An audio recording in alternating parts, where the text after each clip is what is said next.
I mean, of course, the storage system for museums and libraries, that is normally the state or foundation, and of course they have to get as much out of their money as they can, and it has to be a pragmatic evaluation. How much money are we going to spend on this? How much on this? How much on this? And of course, they should spend most of their money on the content, on the books, and on the art.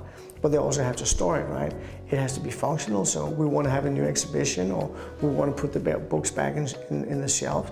So that is, to some extent, rational, but for people to work there and people to live there and to work there and have 8 hours a day there, it has to be a good functional, but also a welcoming, nice environment.